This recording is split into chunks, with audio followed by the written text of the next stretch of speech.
doesn't get to object, so yeah, without okay, objection. no objection. You know, I think everybody recognizes today that our financial markets are in a big mess. And I've complained for many years about the Federal Reserve System, but I'd have to say that Chairman Bernanke himself is not responsible for this mess. Not that I think he has the answers in this deeply flawed monetary system, but obviously the seeds of this mess have been planted over a long period of time. But it's a more reflection of the system rather than that of one individual. But it's amazing how panicky people have been getting and how everybody's wringing their hands. And yet, you know, our government tells us, well, there is no recession, so things must be all right. A lot of people are very angry, and yet we know there's something seriously wrong. But with all the mess that we have in the financial markets, and now we see this morning that inflation is roaring back, and yet it is still way below what the private economists are saying about what price inflation is really doing. But the consumer knows all about it. But it seems like around here, whether it's from Treasury or the Federal Reserve or even in the Congress, all we need now is to have a world-class regulator. It's going to solve all our problems. And I think that is so simplistic, where from my viewpoint, what we need is a world-class dollar, you know, a dollar that is sound, not a dollar that continues to depreciate, and not a system where we perpetually just resort to inflation and deficit financing to bail out everybody. And this is what we've been doing. And it hasn't been just with this crisis, but an ongoing crisis. And we've been able to pull ourselves out of these nosedives quite frequently. One of the worst nosedives with the dollars was in 1979, and we patched it together. But I think the handwriting on the wall is there's a limit to how many times we can bail the dollar out, because the conditions are so much worse today than they have ever been. You know, we talk a lot about predatory lending, but I see the predatory lending coming from the Federal Reserve. Interest at 1%, overnight rates, loaning to the banks, encouraging the banks and investors to do the wrong things, causing all the malinvestment.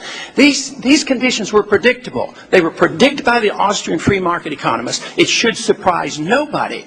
And yet nobody resorts to looking to those individuals who were absolutely right about what was coming and what we should have done. Even as early as 7 years ago, I introduced legislation that would have removed the line of credit to the Treasury, which was encouraging the moral hazard and the malinvestment. But here it looks like now we're going to need $300 billion of new appropriations. So we need to look at the monetary system and its basic fundamental flaws that exist there, and then we might get to the bottom of these problems we're facing today.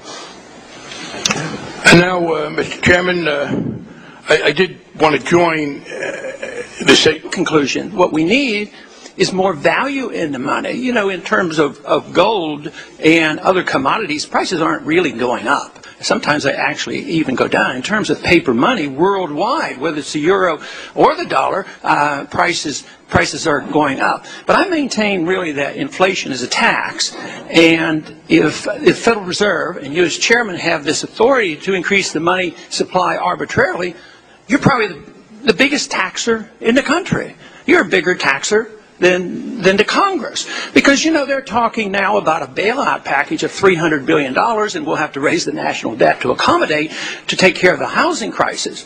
But you as a Federal Reserve chairman and the Federal Reserve Board and the system create hundreds of billions of dollars without even appropriation process.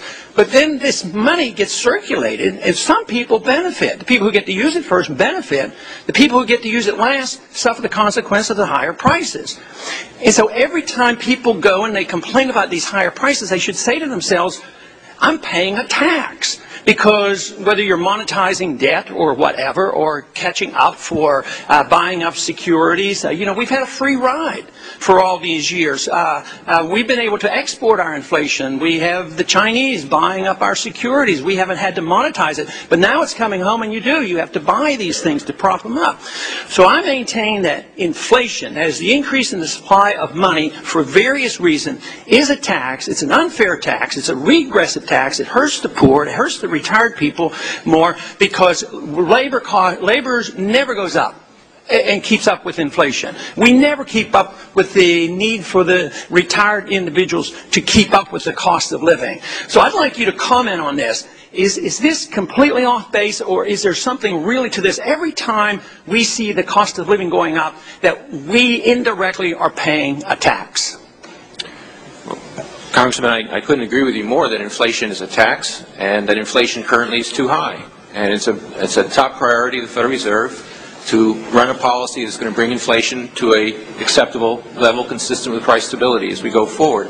I would make one distinction, which is that what the Federal Reserve can control is the increase in prices on the average over the overall basket of consumer goods and services.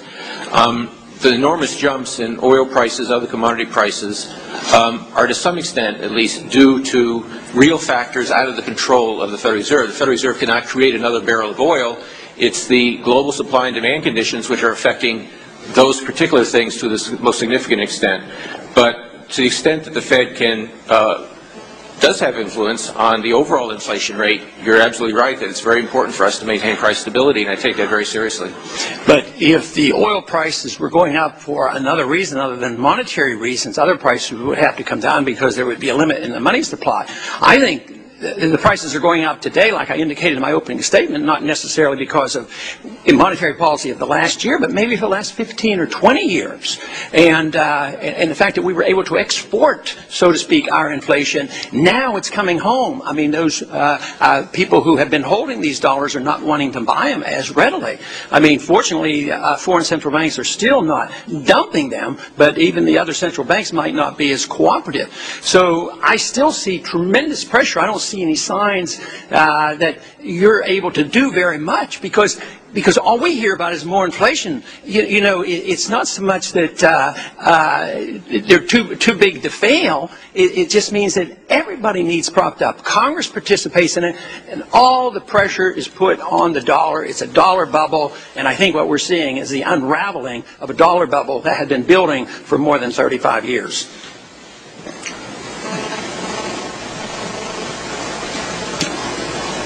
The gentlewoman from New York.